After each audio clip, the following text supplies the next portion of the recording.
Are you a football fan? Have you ever found yourself wondering, what in the world was that ref thinking?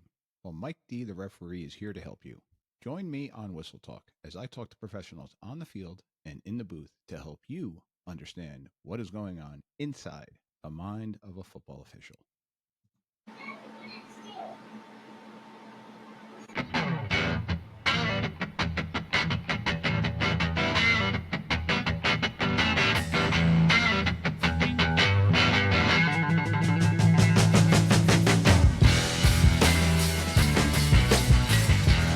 All right, ladies and gentlemen, welcome back once again to another episode of Whistle Talk. Mike D, the referee, coming at you live from the fall weather here in New Jersey, or Jersey, somehow some people call it that way. Once again, I'm being joined by my buddy, Mr. Daniel Chamberlain. Daniel, what's happening, bud? Oh man, enjoying this football season. Ready? Really, honestly, wish we just go ahead and get to the playoffs, Mike. We just get done with all these regular season games, but I can't rush it too fast because that first half of the season went by way too fast. Yeah. Waited all year for a snap of a finger, so I guess I can't. Shouldn't hurry it along too quick. Yeah, because all of a sudden December is going to roll around and you're going to be like, man, where'd it go? What happened to it? I can't wait till football season gets here, right? Exactly. Always like that. Always like that. But before we last that we talked, for my football NFL fans that are out there, the Giants with a big victory last week. Don't get to say that too often, so I got to take advantage. Duo there now, Mike. You may be celebrating more than you're used to. I hope so. I mean, I'm old, so I have seen a couple of Super Bowl victories in my career. It's been a while since we've gotten that team that I'm about an hour away from, directly due west from where I am located here in New Jersey. So that one was a very much needed and happily taken win over the weekend. So hopefully we get another one. By the time you guys are listening to this, we'll be playing out in Denver. Denver coming back from London, so I'm hoping that the London air gets to them and the Giants can keep it rolling, because I am a big Blue fan all the way through. But let's get through with this. If you're enjoying the show, ladies and gents, do me a favor, hit those follow and like and subscribe buttons. Totally free, really helps more people find the podcast. While you're at it, I'd love if you can give a quick rating or review. Also, if you'd like to, you can go to the YouTube channel, youtube.com/at Mike D the referee. Getting some good subscribers there, but always go on there, especially with the last episode and the episode we're going to have again tonight. It's going to be really good visual type of episodes, as long as my interweb stays true to me, because it's been doing really good, but I've had a little technical difficulties. I think it's my computer tonight, not the interweb, so I can't blame the internet anymore. But it's going to be another good episode that you're going to want to actually watch and take a look at some of these clips that Daniel and I are going to go through, trying to describe and go through the intricacies and some of the rules that are going on. With that being said, I do want to say that I'm not going to lie, Daniel. I stole some of these clips that we're going to be previewing and going over tonight. They are not my clips. Some of them I've taken from either a collegiate game that has recently happened, or some NFHS games from around the country that I've seen on social media. And then I borrowed some from our sister chapter here in New Jersey that we utilize. We go back and forth with each other. One of our other chapters, we have 4 chapters here for officials in the state of New Jersey. So I was able to get onto their link, their huddle site, and we'll be utilizing some of theirs. So before we dive into our clips, Daniel, let the people out there know where they can find you on these glorious football days. Absolutely. Primary 2 places, the podcasts. I do the football coaching podcast with Joe Daniel. You can find that on any podcatcher, wherever you listen to things. It's where you find them both. The other one is the Coaching 101 podcast, which I do with Kenny Simpson. So one is, guy in Virginia. Joe's up there in Virginia, up around you-ish. Ish. And then Kenny is the state next door to me over in Arkansas. So, yep. Go there and listen to us talk ball. Both are weekly episodes. Do the thing. All right. So, Daniel, I pulled up our first clip for the evening that you and I are going to talk about. And for the people that are watching, you're going to notice, you're going to see that this is from this previous weekend's Georgia versus Auburn game. So, I want to say full disclosure, I've reached out to a couple of people that I know in the collegiate world. I don't know the officials that were on this game. Um, and I'm not going to lie, I'm still a little bit confused in what fully transpired in that. But basically, to lay it out, it's fourth quarter. Georgia is up 13-10. Late in the fourth, no, I'm sorry, early in the fourth quarter, but it's the 3rd and 9, and Georgia has the ball, and it looks like Kirby Smart calls for a timeout. So I'm going to let the clip play through. That you will hear the audio from the TV broadcast going on with it. So I'll kind of let them. They do a better job than I do. Again, knock Georgia out of field goal range. They didn't do it last time. They dropped out. This time, will they pull the trigger and go? So quick pause there. So Georgia is in a trip sponge formation to the top. They're on the plus 28-yard line. Going in, and it's 3rd and 9. And as I'm going to let this play through right now, where I just paused it, there's 8 seconds left on the play clock. So we got 8 seconds left. 3rd down and 9. They're 1 for 8 on 3rd down. They just Georgia quarterback is calling a little bit of an audible. Jumping up and down. He wants the snap. Timeout called by Georgia. And now we got a timeout called by Kirby Smart. Kirby Smart's trying to say, I didn't want the timeout. So Kirby Smart is simulating that he was making a clapping effect on the side. And I got to let this play out because now the short wing that was on that sideline. The play clock was at 1 when they stopped it. And now you're going to see Kirby Smart in the background, running down the sideline. 100% a timeout call. That 100% looks like a timeout call. That doesn't look like it. It is. It is a timeout call. He's signaling for a timeout. But if you can read lips, and I am definitely not Barstool, he is actually saying he's clapping. There's 1 second on the play and now clock, he's so they're pointing. give him a redo and not charge him the timeout. Well, he's also giving the Dikembe Mutombo move there of no, that's not what I was talking about. So let me. All right, go to turn the volume off. But I want you, Daniel, I'm going to pause it really quick. I want you to focus on this safety up here. Okay, the top left-hand corner of our screen. And when you see the Georgia quarterback making the audibles, I want you to watch him. So Georgia quarterback steps up. And now the deep safety starts to clap. And the deep safety is clapping, and this is something that I've talked about. I had Mike Vandervelde on a couple weeks back, that is a point of emphasis now, that the clapping, from regardless of where it is on the defensive side, is a delay game penalty on the defense because it's simulating a snap, because a clap is 100% owned by the offense because of this. And I don't like that rule. It's new, this rule. I mean, it's new this year. Go ahead. I'm sorry. I don't like that ruling because, look, when I get excited, that's the first thing I do is clap to celebrate, to point up, a point of emphasis, or, just expedite the situation, whatever it is. Maybe he's just trying to get the attention of these. It's loud. Hey, I'm trying to get the corner's attention, tell him we're changing coverages here.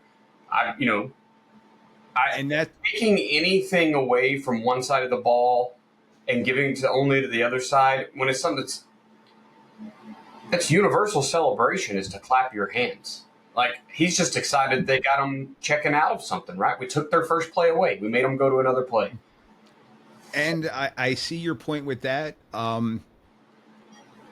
I think this is more of the second part that you talked about, where he's trying to get the cornerback's attention because they're probably going to try to make a check on the defensive side. For sure. And in this visual, the safety's about a solid 11 yards back from the line of scrimmage, and the corner is in a press coverage on his side.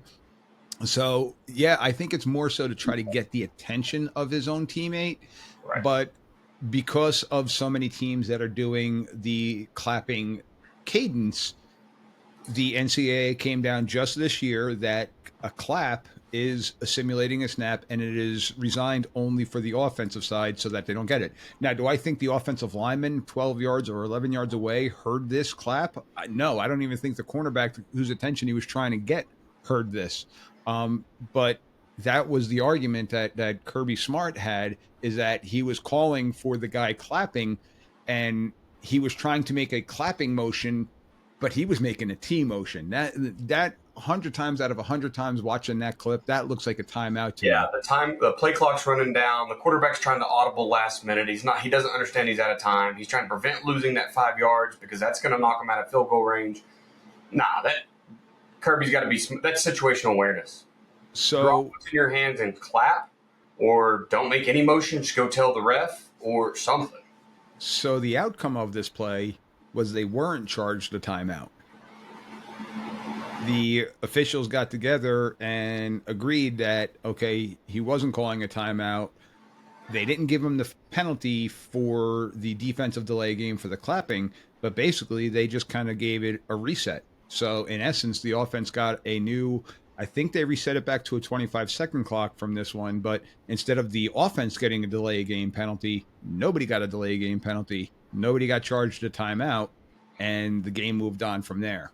So if by rule this play clock hits 0, which it was going to, if Kirby Smart doesn't make some motions, and then the defender gets the same penalty for clapping, it's what would have happened anyway, right? Offsetting penalties, delay a game on both teams, we just run it again. So I guess in the spirit of the rules, what was supposed to happen did happen. But Kirby Smart was calling timeout, period.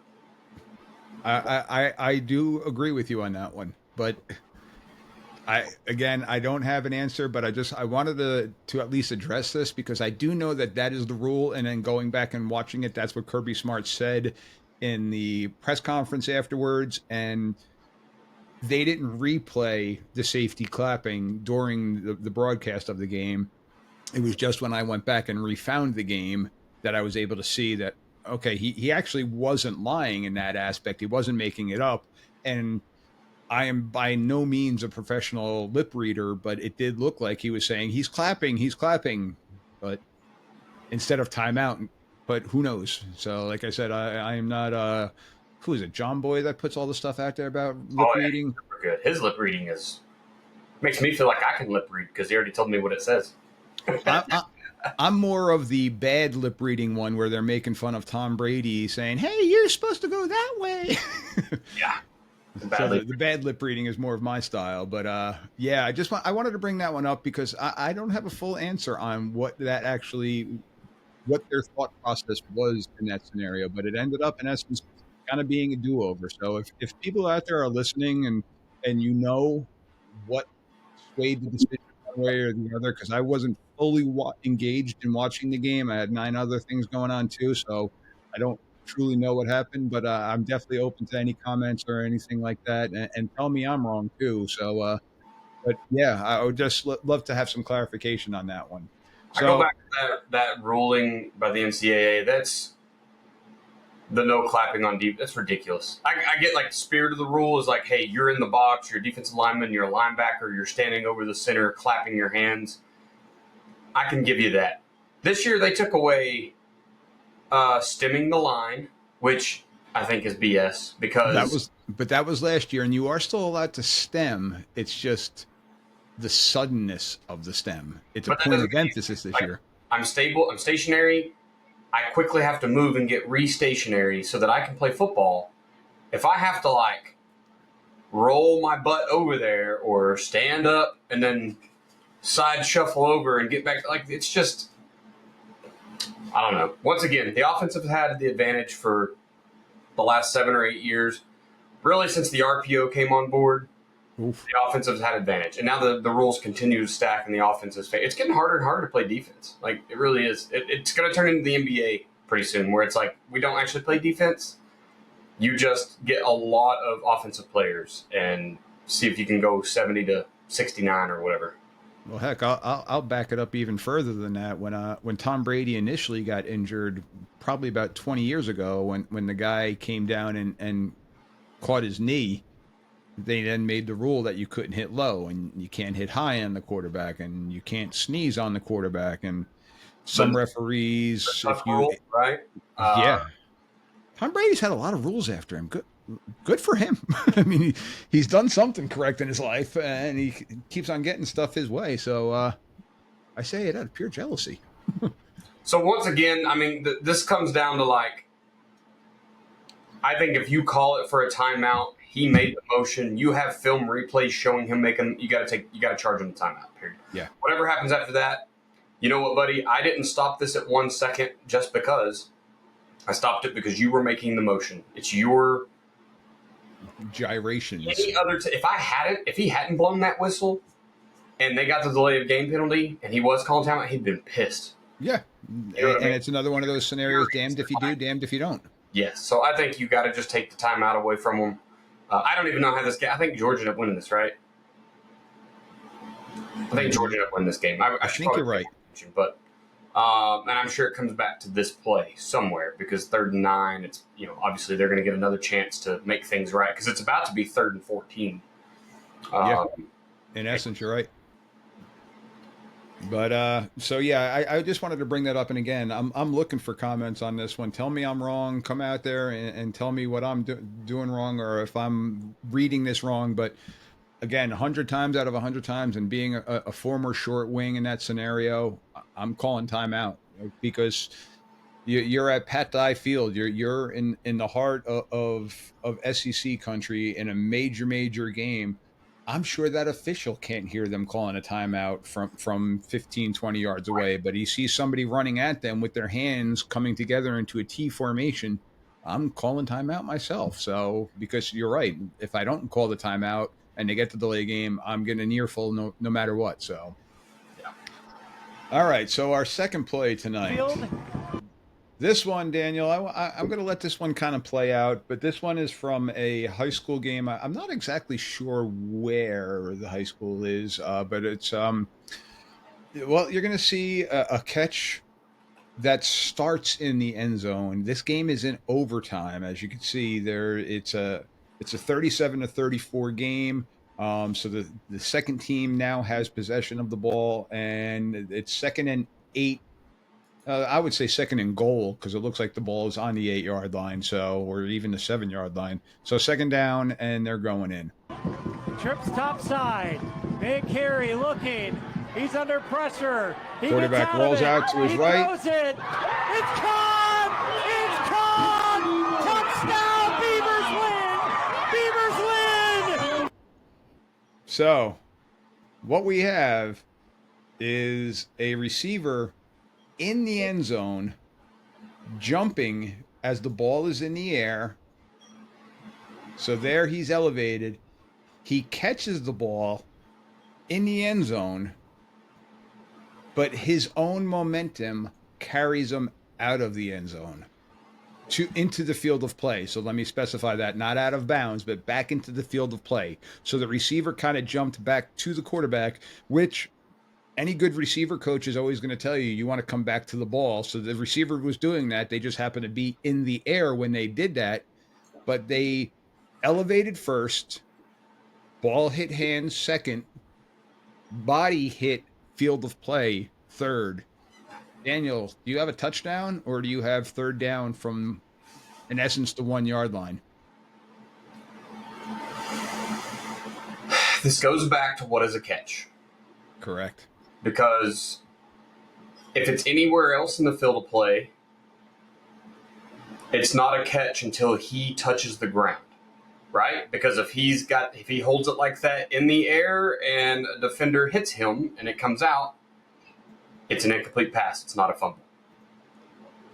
Because he's not completed the catch. So the catch is not completed until he's at the 1-yard line, in which the ball is already out of the end zone. That's 3rd down and 1 from the 1. 3rd and goal from the 1. I agree with you. And by rule, you're correct. By everything that you just stated. Now, with this one, I do have to also emphasize there was no progress being stopped. This was by the own accord of the wide receiver that they jumped, and their own momentum took them back into the field of play. it's not as if the receiver jumped straight up, caught the ball, and then was driven out of the end zone, which still is going to be the same type of ruling. And this is where it gets dicey along the goal line. But they ended up calling this one a touchdown. And I agree with you. It should have been third down at this point in time, in my opinion. And actually, not just my opinion, but by rule, this one should have been, because when you talk about what a catch is, and I actually got it queued up here from Rule 2. A catch is a act of establishing player possession of a live ball, which is in flight, first contacting the ground inbounds while maintaining possession of the ball, or having forward progress of the player in possession stopped while the opponent is carrying the player who is in possession and inbounds. So this isn't a forward progress type of scenario. No. So that's why I'm going with 3rd and 1 in this scenario. I watched another angle of it, and it looked like most of the refs concurred with us. This may have just been the have my buddy's back situation, because the short wing there calls it. Everyone else on the field looks like they're just kind of looking around. And it makes you wonder if, like, it's overtime, we're ready to get out of here, this gives us a chance. He is wrong, but we can't use video replay to prove he's wrong. So now it comes, you know what I mean? Like, and I hope you're wrong in what you're assessing and how you're saying that too, because you're coming from a coach's point of view. But I unfortunately know there are officials that are like that, because this could be a Friday night, 7 o'clock kickoff in overtime. It could be close to 10 o'clock, long day of work and blah, blah, blah. That does go through some officials' minds. I'm hoping that you're wrong, and I'm hoping that this was an official that was caught up in a great football game and saw this kid make a fantastic catch and just put his arms up preemptively, and going back to inadvertent, gave the touchdown signal without letting it marinate. And this is where, okay, I'm now looking for help. I'm looking for my friends. I'm looking across the way for my other official, my other short wing. Here in New Jersey, I've got another deep guy that's going to be at the back of the end zone on my corner. So I'm looking around before I'm going up with my hands. Unless I'm 1,000% certain, I'm double checking, and we can be delayed in this. This is where even a half second of a delay just to scope the area and get with your other officials to say, hey, what do you have? Because now this goes in essence to a play along the sidelines where, okay, the back is to me, I'm going to look at the feet while my partner is going to look at the ball to see if, okay, I've got the feet inbounds. Do you have them gaining possession? So that's us communicating and being slow with our call there. We're double checking each other before we give that catch sign, that pulling the ball down to our chest sign, as opposed to waving it off, because I don't want to be waving it off and now my partner who's deep is giving that catch sign. We want to be on the same page. And it goes for plays at the goal line. I don't want to be pointing that the player is down on a run play when the other wing is coming in with his hands up. I want to come together. What do you have? What do you have? I had him down. Are you sure? I had him in. Okay, we're going in. And now we go up with our hands. So that's where the communication part comes in. We had a crew 2 weeks ago do our game, and every touchdown call was super delayed. And it almost always came from not the short wing on that side. And he was a younger guy. It almost looked like the rest of the crew was like, no, you're not calling these. You're getting your feet wet this season. Tell us what you think, and we'll make the touchdown call. It was like if we saw anything that scored on his sideline, to his side, he was never the guy calling it. So, and kudos to them, man. If it's a young guy and like you're afraid he's going to screw up, yeah, dude, work with us, right? You guys get to talk to each other on the radio, so by all means, like, I don't care who puts the sign. Like, sometimes it was a 15-second delay while they, it's an obvious run into the end zone, still has possession, no play at the pylon or nothing like that, and it's a delay, but who cares? I'd rather it be delayed and right than something like this where maybe this guy was young, right? We don't know. Who was we don't know. Maybe it's his very first time having a big situation, and he just got carried away, like you said. So I'd rather have the delay. And that's where, again, the human element does come into play. And I know I've made errors like that where I was just like, holy shit, he made that. Oh, yeah, all right. And then later on, I'm like, oh, man, did I do that? So It happens, and it's an emotional thing, and it's as coaches, you make the emotional decision sometimes too on what you're calling and getting excited. And I mean, heck, maybe this official was a football fan, and he was just so excited for this kid, and it was a home game, and this time of the year we're in homecoming, and so there's a lot of factors that could come into the play. But looking at it today, a week later, let it marinate, let it sit, and let's make sure that we're getting the call correct, because that's one that is tough to overturn, especially in an overtime scenario that I can't go back and then say, oh, well, we're waving that one off. We have him down at the one, because that place would be pure bedlam. Yeah. Yeah. I don't know, man. It's a tough one. I guess my question to you as a coach to a ref, can you just get on the radio and say, hey, I need a huddle here. I need to talk about this. Can he literally just go, that was premature. I need a conversation with everyone else so we can confirm? Or yes. Or is it frowned upon in the industry to do that? Or like, because now you're not trustworthy? Or like, how does that feel? No. I mean, and this goes back to the inadvertent whistle. You got to own up if you do make a mistake, and in my opinion, that's what this scenario comes to. And I don't have the other angles. I don't see the other officials on the field. If this is a 5-person game and 4 out of the 5 people say, no, you got that one wrong, well, somebody needs to step up and say that to the white hat and say no, because the white hat's focus is going to be on the quarterback. Yeah. So this now comes to the rest of the crew, and the white hat's the one that's going to get the brunt of this, because that's who the coaches know the name of, and that's who everyone is going to be screaming and yelling at. But this is a crew thing where, okay, we all got to come together and say, all right, I had him not in the end zone when he had possession of the ball. Like, we need to wave that one off and give him, listen, 3rd and 1 from the 1 yard line, or 3rd and goal from the 1 yard line is not a bad situation either in this scenario, because they're 3 points down. So it's not like you're taking a win away from them. Right. In essence, you are, but you're not, because you don't know what the next 2 plays are going to entail if you do wipe this off and give it to them on the 1 yard line. But yeah, like, you got to own up to it and say, coach, we screwed up. We went up with that one too quick. It was a bad optic. We made a mistake on that one. That's on us. It's 3rd down. We're going to go with the right call, because ultimately mistakes are going to happen. But before the next play starts, we can correct that mistake. And again, we don't like the optics of it. The coaches are going to be ticked off. Another sideline is going to be even more ticked off than the other sideline. But that's the nature of the beast when you're putting on the stripes. Like, it's going to happen. Yeah.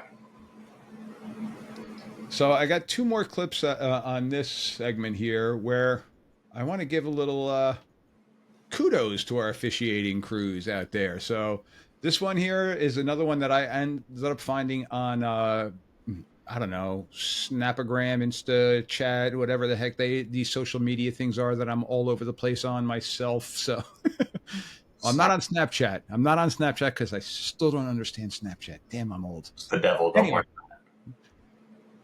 So here we got one, and we're going with an end zone view.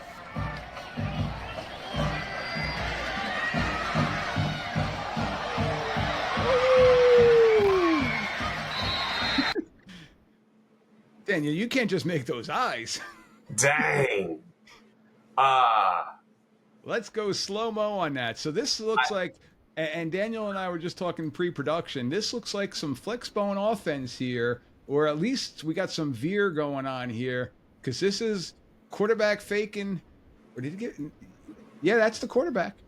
And the quarterback gets undercut by the defensive back, goes low, hits him at the knees. The ball is in his left hand. As he's doing a full-on cartwheel, his right hand goes to the ground. The left hand does not. It looks like it's hovering, because if his wrist is on the ground, he's down. That's part of his arm. He would be considered down. But it looks like it's hovering.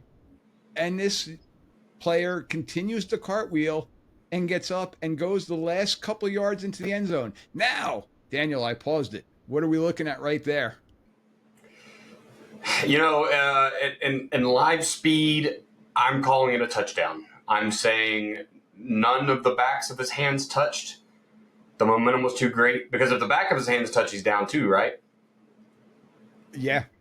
So, I mean, even if the hand holding the ball touches the ground, he's going to be considered down. It did. I thought that he pressed off the football. It looked like he lost the fumble or lost the ball, presses off of it, and then picks it back up. It's kind of like, so live action, I'm calling it a touchdown. If we have a chance to go back and replay it and look, if this is collegiate or NFL, I'm going to go check and see if things down. But right, you got to give him a touchdown. I'm still going that he wasn't down, even watching it in slow motion here on Huddle. But now, what do we got going on here with the offensive lineman? Yeah, he's the senior player. And I'm going to rewind that one. So the player gets tripped up or cartwheels at what looks to be like the 6-yard line-ish. Yeah, 6 to and gets up at and he starts battling, and the corner and the safety or two other defensive players come in and look like they're about to make the tackle, and the ball carrier has his back to the goal line, and all of a sudden in comes this big offensive lineman who, first, I'm going to backtrack it, was like, yeah, number 1, you got it. He's pumped up, his hands on the air, he's pointing up to the sky, and then he realized the back is still going, and now all of a sudden he bear hugs both the runner and the defender and kind of pulls him into the end zone. He didn't really assist the runner. He actually was pulling the defender off of the runner, who wouldn't let go, so the defender throws the quarterback into the end zone. That's a weird. That's the old the high school tush push. Like, I'm not pushing the quarterback's butt. I'm pushing the guard, who's pushing the defensive tackle. It's the inadvertent or the kind of the roundabout way to tush push in high school. So the first time I'm going through, I thought he had the quarterbacks like 100%, but I see it's the defender, so I'm still getting a touchdown. As am I. In this scenario, I'm giving the kid a touchdown, let alone the pure effort, which is irrelevant from the official standpoint. Because there is a defender that is intertwined in that, and the ball is basically at the half-yard line, did he truly assist the runner? I'm going with no in that scenario, and I'm putting my hands up for a touchdown after conferring with my other officials. But yeah, that's just a heck of an athletic play there. And the reason I'm bringing this one up is not just because of the athleticism from the kid, but I want to give kudos to our short wing who's following the play, doing a great job here. He's going to get the spot. But then our deep wing, he's at the goal line. He's where he needs to be. So mechanically, these guys do a great job with it. And then the guy gets in the end zone, blows the whistle, and then goes up with it. So this was a good job from the officials in this play. So I want to give kudos to, because we just kind of talked a little negatively about some plays. So I got to give my brothers and sisters in stripes. I got to give my compadres out there some kudos every once in a while too. All right, and we got one more play from this segment here. Again, this one is from another high school game. I want to say this one was from out in Illinois, maybe Michigan. I forget off the top of my head, but I want you to watch this athletic play. So a quarterback drops back. Now he's on a scramble mode, scrambling to his right, throws the ball up. All right, Daniel, what does it look like is going to happen in this scenario? You got double coverage. Basically, the wide receiver is completely bracketed.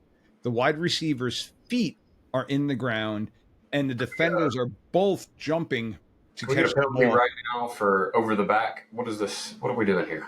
No, because he's playing the ball. So I'm giving. I don't have any laundry on the field on this one. So this one's going to be a clean play throughout. Yeah, definitely intercepted, right? Yeah, and 7 does intercept it as expected. The receiver in front intercepts the ball. Now notice the official right here. He brings his whistle to his mouth because this kid's back foot looks like it's slipping.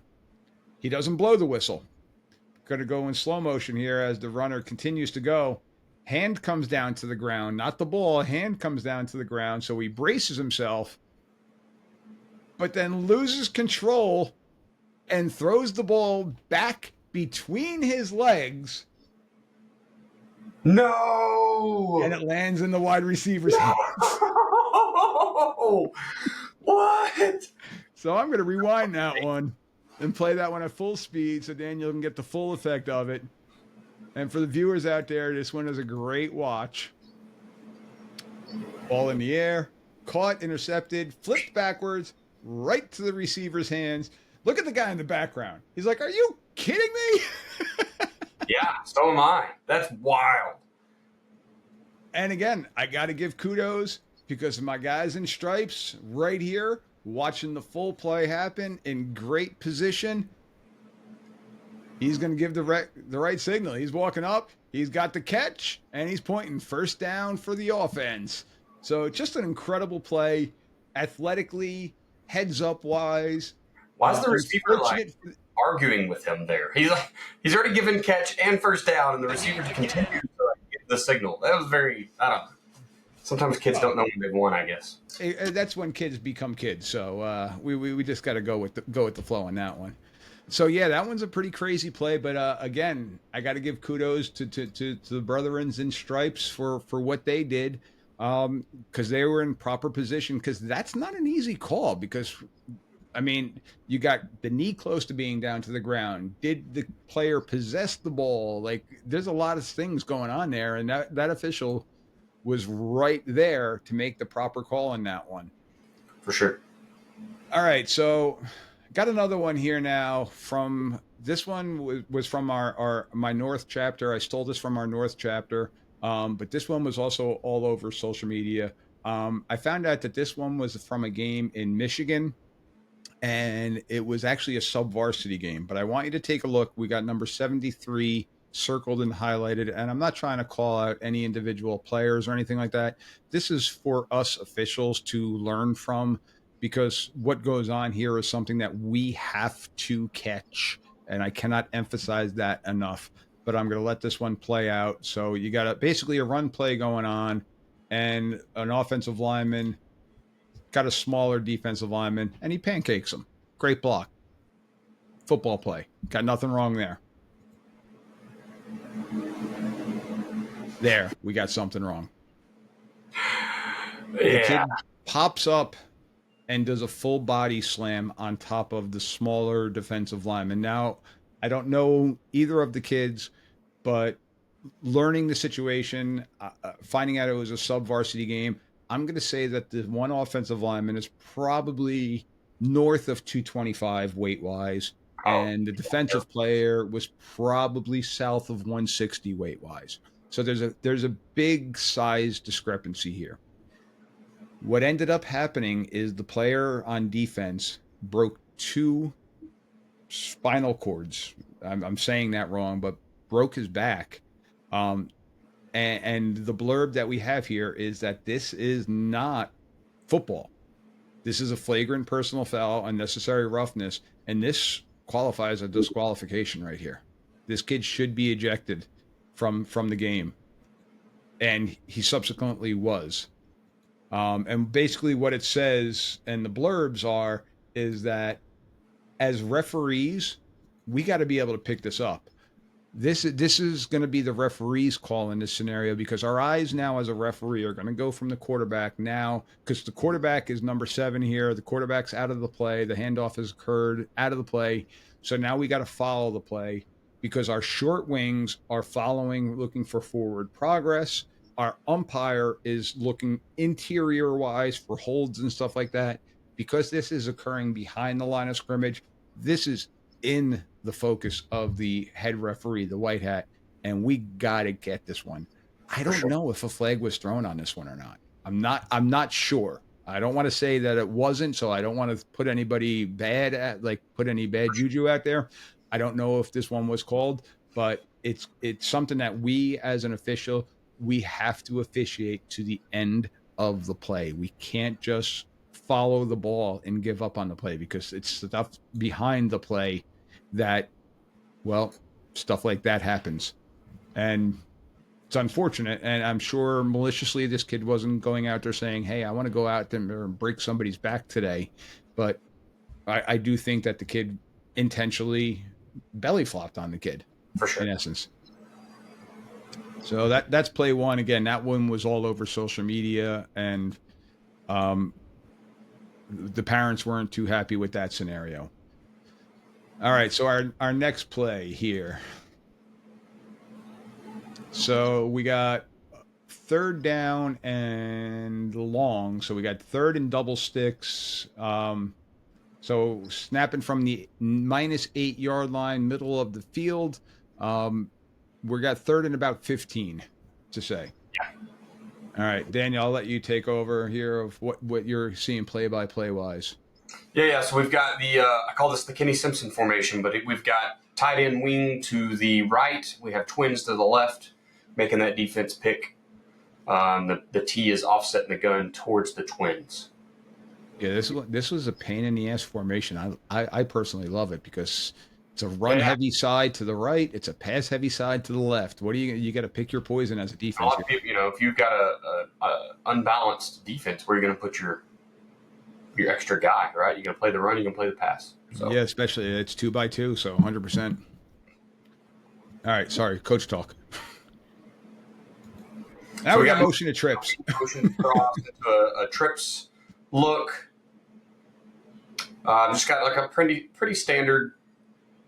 I almost called this flood. It's not truly a flood concept, but yeah, you got a guy get into the flat area. You got it looks like a second level guy, and I'm going to venture to guess that your number 3 receiver, your widest receiver, is going to run some type of post corner to get to that third level because it's a sprint out type of play. Yeah, we have boot action for sure. Yep. So quarterback's in the end zone because they started on the -8 yard line. Now the quarterback is in the end zone, and now you end up having the quarterback outside the box because of the sprint. They're sprinting left, and actually one of those unusual plays, you got a lefty quarterback. Sorry for my lefties out there. But the quarterback is going to their left. It's more of a rollout as opposed to a sprint out, but then they just throw the ball out of bounds at about the 2 yard line. Yeah, it didn't go very far there, did it? No. So let's go back to a couple of episodes about 2 months ago. What are the points that we're looking for intentional grounding or not? I think it just has to get back to the line of scrimmage, right? Then I thought the other one was they had to be in, stayed in the box, but I could be wrong there. So he was outside of the box in this scenario, so he hit one of the requirements, but it did not get to the line of scrimmage. So it's got to hit all the requirements in order for it not to be intentional grounding. Gotcha. So outside of the box, good. Where they threw it, not good. And there is not a receiver within, it's almost like 20 yards according to the screen, the pause that I have here. Yeah. So we have an intentional grounding penalty called here where the quarterback was in the end zone. What's the result of that penalty? Should be a safety. Correct. Now, let's go to the next play. Oh. Now we have our kickoff. Safety from a kickoff. Yeah. Is from where? They're doing it from their own 20. So they've gotten, which is the safety, right? But in high school, you can do a field. You don't have to punt it. You don't have to, correct. A safety was awarded. We are doing a kickoff, a free kick from the -20. Correct. Now, this is the only time where a team can punt the ball, as you just mentioned, because any other free kick that's not a safety, it has to either be a drop kick or your standard kickoff that you're seeing here. So everything is good right now. Ball is being kicked from the -20 yard line, kickoff after a safety. So everything is 100% good right now. Now we got our free kick, and it hits the ground and bounces out of bounds at the minus. Where did that go? It says the -47 is what the blurb said there. Yeah, so it hits. I would say the 46-ish. Yeah, I agree with you. So the plus 46. So it crosses the 15, goes to the plus 46, but it goes out of bounds. So now we have a free kick out of bounds. So, Coach Daniel, what options do you, as the receiving team, have? And I needed this last week. I'll be honest with you, I couldn't remember them.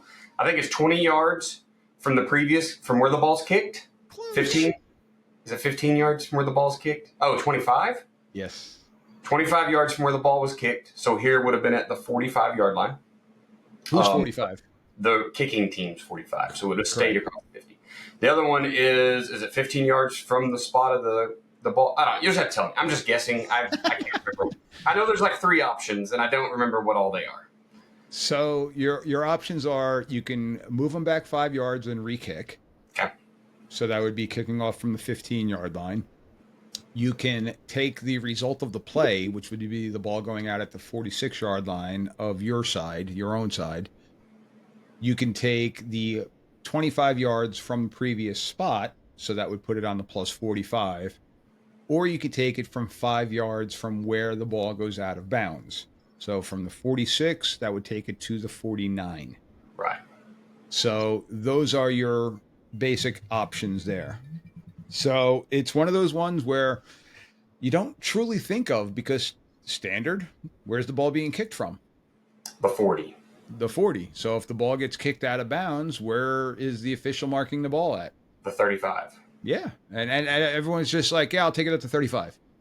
But most coaches don't realize why they're taking it at the 35. So they're taking it at the 35 because it's plus 25 from where the ball was kicked from. Well, now the ball is being kicked from the 20. Plus 25 from where the ball is kicked from takes you to the 45. So this is one where you're going to want to talk the coaches through their options and let them know in very plain tone, coach, you could take it at your own 49, your own 46 where it went out, their 45, or make them re-kick the ball. Yeah. Where do you want? What do you want? And most of them are going to take the plus 45. Probably sure. 95% of the time they're going to take the plus 45 unless you have an absolute dude back there that can return the ball. And they're probably going to kick the ball out of bounds again. Yeah, for sure. So now my last question with this is the ball went out of bounds on the visitor's sideline. So regardless, well, no, I shouldn't say regardless because if they're re-kicking, they can choose it anywhere. Where would the ball be spotted? On the hash, on the middle of the field, or on the far hash? It has to stay on that hash because there was a penalty. If they take the penalty. If they take it at the spot of the foul, then they can place it wherever they want, right? If they just, no? It's where it went out of bounds. So it's the hash closest to where they went out of bounds. There we go. All right. Well, we got here about a mechanic here. So the next play, we got a punt play from the, looks like the negative 15-yard line. Me as a white hat, the punter is standing at about the 1.5, 2-yard line, left foot at the 2, right foot is dropped back, so about at the 1.5. I'm putting myself on the goal line. I'm getting myself because that goal line is gold for us. So I'm going to get the goal line here. He's at about the 2-yard line. Not that big of a deal, but personally, I would like to get at that goal line. So now we got the ball snapped on a punt. It's over the punter's head. So we're getting the ball going back into the end zone, and you can see there's the next circle. The punter is trying to get the ball, and I'm not even looking at the blocking that's going on right now. I'm completely focused on what's going on in the backfield because all this other stuff right now is superfluous to me as an umpire or as a white hat. The short wing on the stick side is doing an excellent job in getting back. The short wing opposite the sticks, and you can't see it in this film, is doing an awesome job of holding the line of scrimmage because we need to know if the punter does get the ball and kick the ball, does the ball get beyond the line of scrimmage? Because that plays a major role in who can return the ball from that scenario.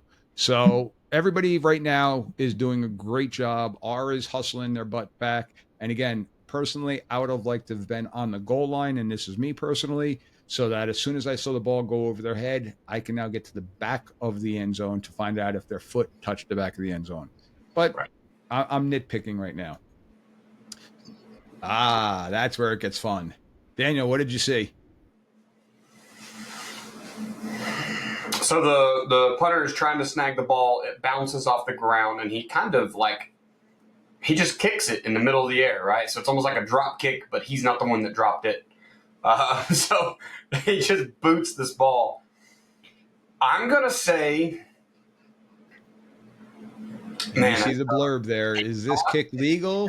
It asks if it's illegal or not, and what would the foul and the penalty. I'm going to say that it's an illegal... It's a penalty, and the result is going to be a safety. because it's an outside the spirit of football play, and he's just trying to save his own rear here, so it's got to be a safety. Correct. But you're right. I feel like there's something about, a punter's not a punter until he's trying to kick it. So I don't know. It's weird to me. So you're correct on this is an illegal kick. So Yeah. this would, if a penalty is accepted here, this would result in a safety. But it Now, looks like it's blocked anyway, right? nope. Okay. But if it did, it's going to have the same outcome that we're about to discuss right now. So the ball does get kicked. So this is an illegal kick of the ball, which is enforcement from 10 yards from the spot of the foul. In this scenario, the spot of the foul was the end zone, so it's going to result in a safety. But the play is not over because the kick play is still alive. Yeah. So the ball is kicked, and now ours returner scoops up the ball. And now they're playing football. And the question that is here is, what were to happen if our return is all the way for a touchdown? What do you got? Then I think ours coach could decline the illegal kick, because if we let it ride, then we have the option to decline that penalty. Just like holding, right? I don't have to take a holding penalty against the offense. I generally do, but I don't have to. I can just take the outcome of the play. So he could take the outcome and take the touchdown. You are correct, sir. So the returner goes down and they get tackled at what looks like the 16-yard line of the K's team. So you'll have 1st and 10 from the plus 16 if there was no penalty. Right. So now we got to give the options to the coach. He didn't return it for a touchdown, but he got knocked out at the plus 16-yard line. Your options are you can take a safety and have them free kick from the 20, or you could take 1st and 10 from the 16-yard line where you have a higher chance of getting the 7 points or 6 points for the touchdown, as opposed to the 2 points for the safety, and then possibly have the field flipped from the kickoff. So this is definitely one of those situations. Like, where's the game at? Do we need 7 to win and we're down late, and 2 doesn't matter? Because it's hard to drive the field. And You're right. If they come out and they kick from their 20, but they can pin it down there, or maybe they onside kick it, or maybe there's so many things that can go wrong. But the old adage is you don't ever take points off the board, right? So, definitely a call you got to make. If it's a 14-point game, I'm probably taking the 2 and just go play ball, because I get the ball back. But if it's late and it matters and I got to have the 7, we're probably going to decline it and just go play from right here. But the red zone is hard to score in, right? Like, you're more likely to get an explosive play outside the red zone than you are to score from inside the red zone. Because the defense gets condensed too. As long as when the field gets condensed, the defense gets condensed, and everything gets a little bit shorter and tighter. But this is one that us as the Stripes, we got to explain this to the coach what their options are. We got to make sure that they truly understand, because if, God forbid, after the fact, the coach says, well, I didn't realize I can get the ball on the 16-yard line. I need 5 points, not 2 points. Why would I ever take a safety when I needed a touchdown?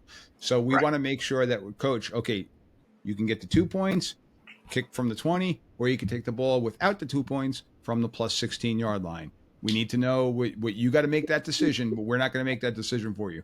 Where there are some penalties where we're like, okay, we got a dead ball, false start, we're going back 5-yard line, 5 yards, and we're going to go replay first down from that scenario. So there's some that you don't even really need to look at the coach. We're just going to go and take. But this is one of those ones where, we want to definitely make sure that we confer with the proper parties here. All right. So what do we got here? All right. So it looks like we got an old school wing T team here going on. We got everybody down in a 3-point stance except for the quarterback. So we got double tight, we got a wing to the top, and we got split backs, maybe an offset split back by the offense. Again, everybody in a 3-point stance going against your standard, looks like a 4-4 defense, or maybe a rolled up.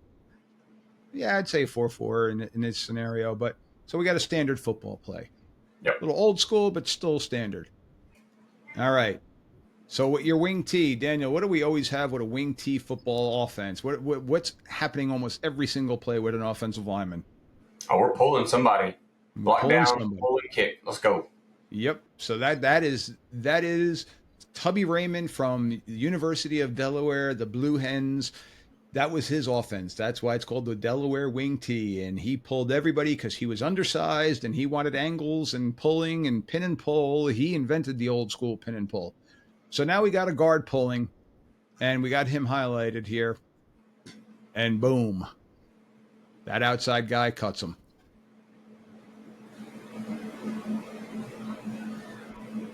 going to take off my little blurbs here, or delete that one, and delete that one. It's a close call, but it's one we got to get. So the ball is snapped. Almost looks like belly. And that outside defender, where is he? It looks like it's the outside linebacker, I'm going to say. Yeah, Goes it is. right down on that pulling guard and cuts their legs out. And our Zebras got the call. Do you know what that penalty is?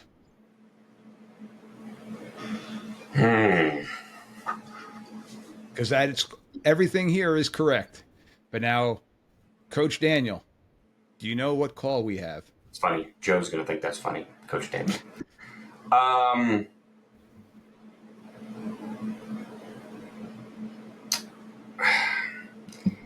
don't know. My brain's telling me like clipping or something, but I know that I don't know what's offense and what's defense. You know what I mean? So no, I don't know. If I were to tell you that's block below the waist. That was the second one that went through my head, but the offense defense kind of got me. And that's where a lot of people are like, what do you mean block below the waist? We're on defense. No, that's a block below the waist. And the yardage for that one is going to be a 15-yard. So that is a steep one. So in this scenario, it was 1st and 10. We're going to go block below the waist. And it's going to get a first down is going to be the outcome of this play, not because it's an automatic, but because of the yardage in this scenario. So let's go. We got one more going on here. So we got, what'd you say? This is the Kenny formation, the Simpson formation. You got tight end wing to the left, twins to the right, offset back to your right. Yep, because you're probably running buck sweep into that tight end wing. And then obviously, Kenny RPO's that backside. So, he's sneaky. He is 6-0 right now too, though. I got to give him that. He's 20-1 in his last 21 games, and that one was the quarterfinal or the semifinal game. So Daniel, I want you to focus on the tight end here on the bottom of the screen. Gonna go in slow motion. Down in the stance, we got a down block. Oh Sweet, boy, man. Let's go. No, we got a little play action. But did you notice something with that tight end? Look at this down block. Boom. Yeah. Yep. Tall guy trying to get a little too low. Looks like he kind of loses his footing. Yep. That's what a coach would say. Third level RPO. I don't care about that. I'm talking about this gent right here in the middle. The umpire, also known as me, if I were on this game. This is not me in this game. But the umpire does a great job in this one. Tight ends down blocking, and they chop block. They go low on a guy that is already engaged with what looks to be, it is, the center. Yeah. He comes all the way across the formation because you nailed it before. You got buck sweep play action. So you got both guards that are pulling on that. So the tight end is down blocking, and the tight end comes all the way down on what is now, looking at it, the nose guard, and he goes low on him. And he ends up cutting out his right knee while he's already engaged with the center in that scenario. So we have your stereotypical 100% chop block. You have what is known as the high-low. If he was not engaged with the center, Daniel, can that tight end cut the nose guard if he's not engaged with the center? Now it's the ruling, it depends on where you're at. They're all in the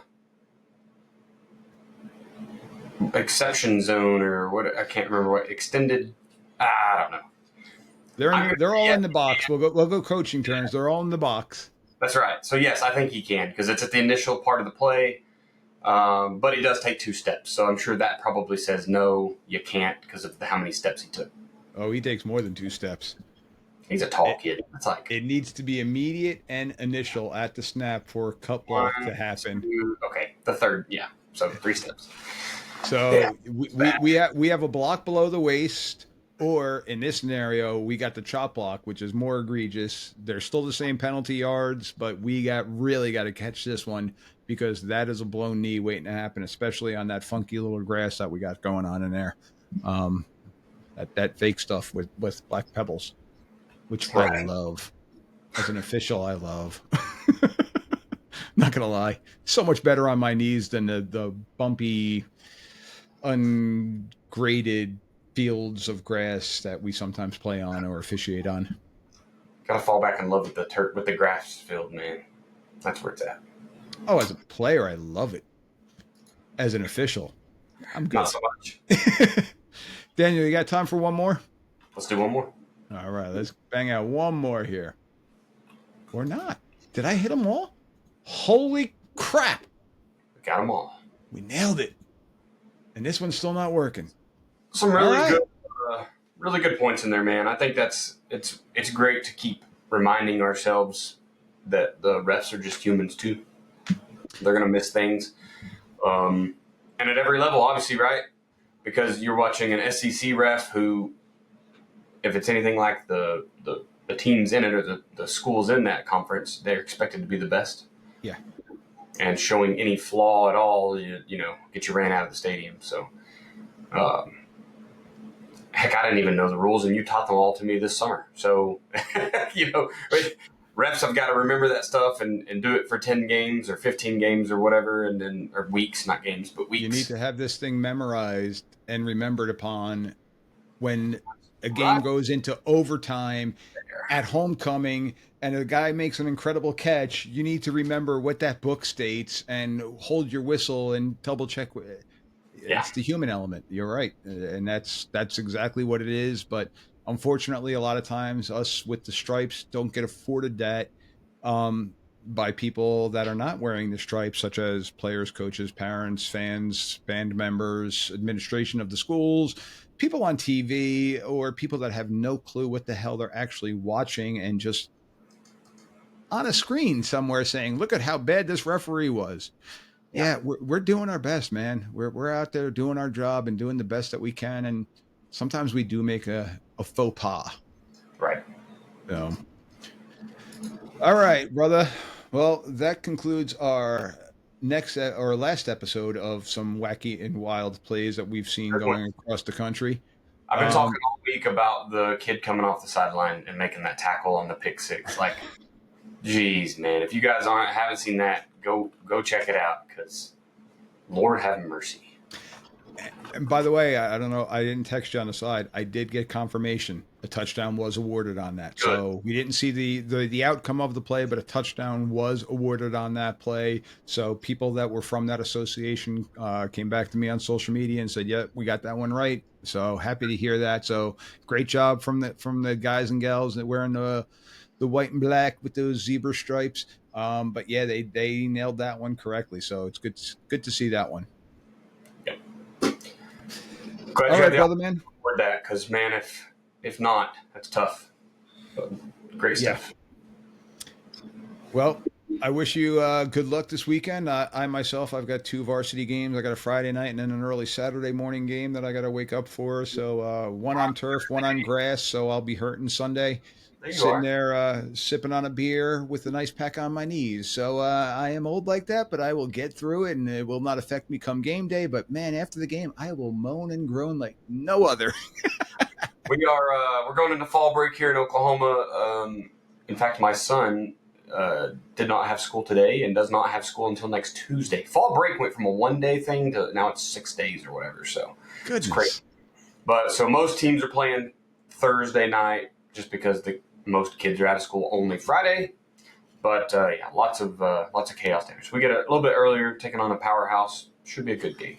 All right, man. I wish you nothing but good luck, and remember to keep those men and women on the striped side and your good side. Tried to have a good conversation with him this weekend. I think it cost us. I was like, hey, nice mustache. That Navy guy had a great mustache. I told him about it. I was like, we had a good conversation. And just like everyone, I felt like there were some flags called against us that were questionable, and there were some that did not get called the other way that were questionable. So I don't know if I can pregame talk to a ref or not. I try to go in and have a good conversation, build some rapport, but now I feel like they think I'm cheesing them up a little bit. No, you definitely want to have that good rapport with them. I mean, but we still got to call the game like we see it. So, I mean, at the end of the game, I'm going back to the bar and I'm going to have a drink with my buddies and other officials, and you're going to go back and you're going to watch the film and curse us out, and the other bench is going to go back to their film and say what a great call that was, or vice versa. I'm not trying to signal you out. So it is what it is. Yeah. Appreciate you guys. All right, brother, man. Thanks for letting me come on the podcast again. Yes, sir. Good luck this weekend, and I will talk to you soon.